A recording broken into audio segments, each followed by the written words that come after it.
नमस्कार प्यारे दोस्तों, कैसे हो आप सभी। उम्मीद करती हूँ कि बहुत अच्छे होंगे और अच्छे से मन लगा के पढ़ाई कर रहे होंगे।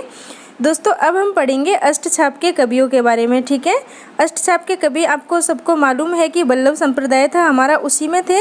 लेकिन मैंने आपको बताया कि पहले सभी संप्रदाय के बारे में पढ़ेंगे, उसके बाद इन अष्टछाप के कवियों के बारे में अच्छे से डिटेल में पढ़ेंगे। दोस्तों देखिए, ये अष्टछाप के कवि है ना, इनके बारे में पढ़ने के बाद हम क्या करेंगे, कुछ हमारे कवि ऐसे भी है जो किसी संप्रदाय में नहीं आते, मतलब कि वो संप्रदाय से अलग है, जैसे कि मीराबाई है, रसखान है और भी है, तो उनको हम पढ़ेंगे इनके बाद में। ठीक है, पहले अष्टछाप के जो 8 कवि है इनको पढ़ लेते हैं। 8 कवियों को अच्छे से विस्तार में अलग अलग वीडियो में मैं आपको पढ़ाऊंगी और उसके बाद इनकी जो वीडियो होगी, 8 वीडियो होंगे, उनको मर्ज करके एक साथ भी डाल दूंगी। ठीक है दोस्तों, चलो तो आज हम स्टार्ट करते हैं। ये आप सभी को मालूम है कि वल्लभाचार्य जी के मतलब यहाँ पे 4 शिष्य थे और इनका पुत्र है विट्ठलनाथ जी, इसके 4 शिष्य थे। तो 4 और 4 8 हो गए। ये 4 इनके ये शिष्य है कुम्भन दास जी, और ये सब आपको पहले से ही मालूम है, लेकिन फिर भी मैंने यहाँ पे लिख दिया है क्योंकि हम अष्टछाप की वीडियो यहाँ पे स्टार्ट कर रहे हैं इसलिए। और दोस्तों यहाँ पे देखिए, मुझे हंसी आ रही है, पता नहीं मेरे साथ क्या दिक्कत हुई। मुझे मालूम था अच्छे से, और जब मैं नोट्स बना रही तब भी मुझे अच्छे से पता था कि अष्टछाप की स्थापना 1565 ईस्वी में हुई है, लेकिन पता नहीं लिखते लिखते मैंने कैसे 1556 लिख दिया, और बोलते टाइम भी आपको 1556 ही मैंने समझाया था। तो वो मेरे से गलती हुई थी उस वीडियो में, और मर्ज करके वीडियो डाली ना, उसमें भी मैंने वो गलत ही बोल दिया, तो इसको इसलिए दोबारा से लिखा है मैंने। ठीक है दोस्तों, अष्टछाप की स्थापना विट्ठलनाथ जी ने की 1565 ईस्वी में। ठीक है, चलो आज हम क्या करेंगे, आज हम पढ़ेंगे कुम्भन दास जी के बारे में। देखिए दोस्तों, क्रम से पढ़ेंगे हम, ऐसे नहीं कि बीच में से मैं पहले आपको सूरदास जी पढ़ा दूं क्योंकि ये ज़्यादा प्रसिद्ध है, तो ऐसे नहीं। सबसे पहले क्रम से पढ़ेंगे, कुम्भन दास जी के बारे में पढ़ेंगे आज के वीडियो में। ठीक है दोस्तों, चलो स्टार्ट करते हैं। तो दोस्तों आज हम पढ़ेंगे कुम्भन दास जी के बारे में। ठीक है, कुम्भन दास जी के बारे में देखिए ज़्यादा तथ्य नहीं है, कम है, लेकिन कमी बहुत ज़्यादा महत्वपूर्ण है, बार बार आते हैं एग्जाम में, इसीलिए हम अच्छे से इनके बारे में जान लेते हैं। दोस्तों ये ना अपनी जन्मभूमि को छोड़ के कभी भी बाहर नहीं गए थे, वहीं पर रहते थे, ठाकुर जी की वहीं पर उपासना करते थे, हमेशा उनके ध्यान में लगे रहते थे। और ये है ना आशु कवि थे। आशु कवि मतलब कि जो तुरंत रचना कर दे, तुरंत पद बना दे, भजन बना दे, कविताएँ बना दे, उसको बोलते हैं आशु कवि। ठीक है, तो ये ऐसे ही थे। और इनके बारे में सबसे ज़्यादा जो प्रचलित एक किस्सा है कि एक बार इनको अकबर ने बुलाया था अपने दरबार में, तो बहुत छोटा सा मैं आपको कहानी के तौर पे यहाँ पे बता देती हूँ। एक दिन अकबर ने अपने से कहा था कि आप इतना अच्छा सुनाते हो कि आपसे अच्छा कोई सुना ही नहीं सकता, मतलब पूरे इसमें भारतवर्ष में, बड़े भ्रम में हो आप। हमारे कभी गोवर्धन की तरफ जाइए, ब्रजमंडल का जो हमारा क्षेत्र है उसमें कभी जाइए, तो वहाँ पे देखिए मेरे से भी बहुत अच्छा अच्छा गाने वाले लोग हैं। तो इन्होंने कहा कि आप जानते हो किसी को ऐसे को, तो कहा कि हाँ कुम्भन दास जी है जो बहुत अच्छा गाते हैं, लेकिन वो किसी राजा महाराज के दरबार में नहीं गाते, वो भगवान की भक्ति में गाते हैं, वो भगवान के लिए गाते हैं, अपने मतलब ठाकुर जी के लिए गाते हैं। तो इन्होंने कहा कि हम उसको बुलाएंगे तो वो ज़रूर आएगा, हम उसको बुलाना चाहते हैं। तो इन्होंने काफ़ी सारे सैनिक भेजे और उनको बोला कि लेके आओ।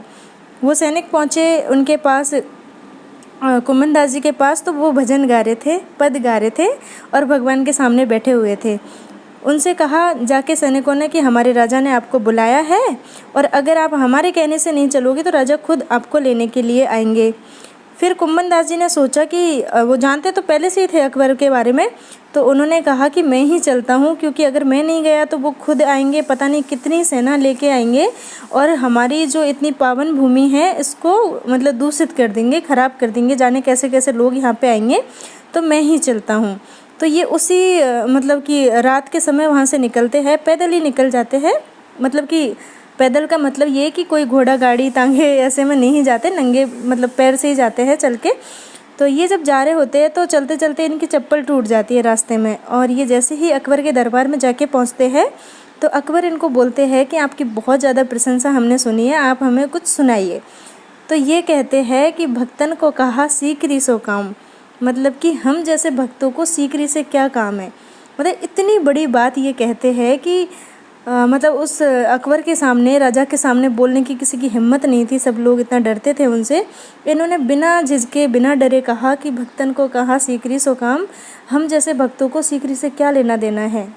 और पैदल चलते चलते मेरी चप्पल भी टूट गई है। इसके बारे में जो पूरा दोहा है वो मैंने लिखा है, मैं आपको समझाऊंगी अभी।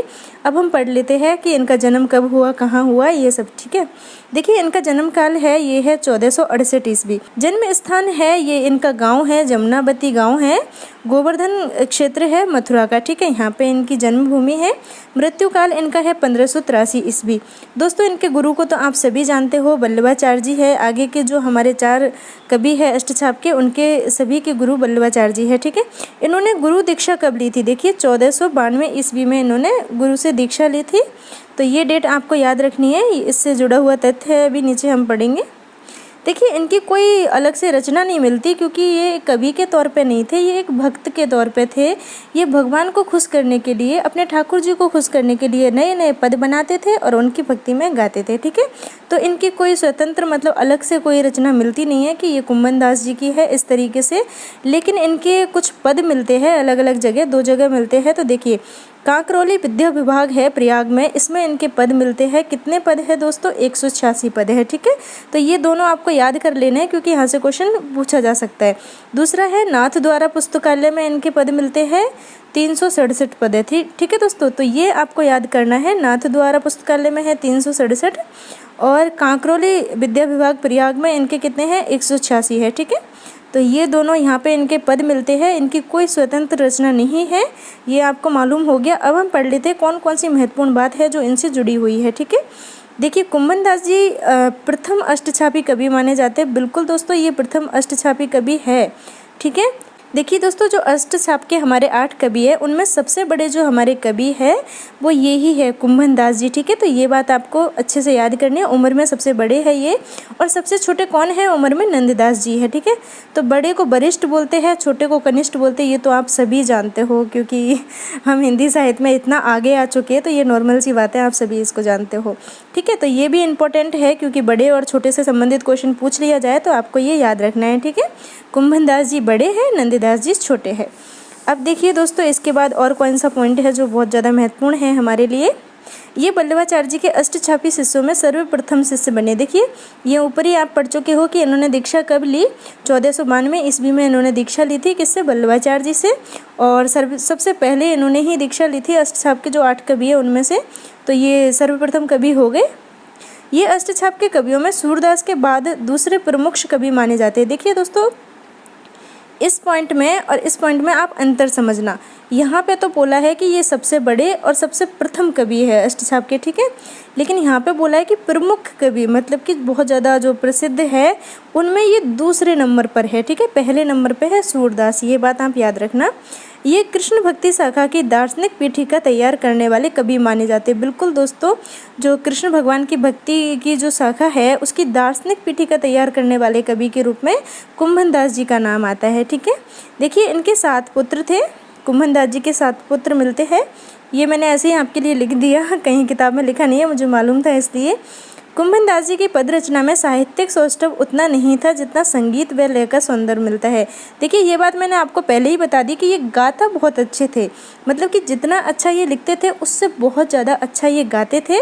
तो इसीलिए ये पंक्ति आपके लिए लिखी है कि कुम्भन दास जी की जो पद रचना थी ना उसमें साहित्यिक सौष्ठव इतना नहीं मिलता, मतलब उतना नहीं मिलता जितना संगीत और लय में मिलता है। मतलब कि इनके संगीत और लय ताल बहुत अच्छी थी, गाता बहुत अच्छे थे, ये गाते बहुत अच्छे थे। ठीक है दोस्तों, सम्राट अकबर ने इनके पदों पर अत्यधिक मुग्ध थे, मतलब बहुत ज़्यादा खुश थे। अकबर के बुलावे पर एक बार इनको फतेहपुर सीकरी भी जाना पड़ा, जहां इन्होंने अनासक्त भाव पर एक पद सुनाया। कौन सा पद है?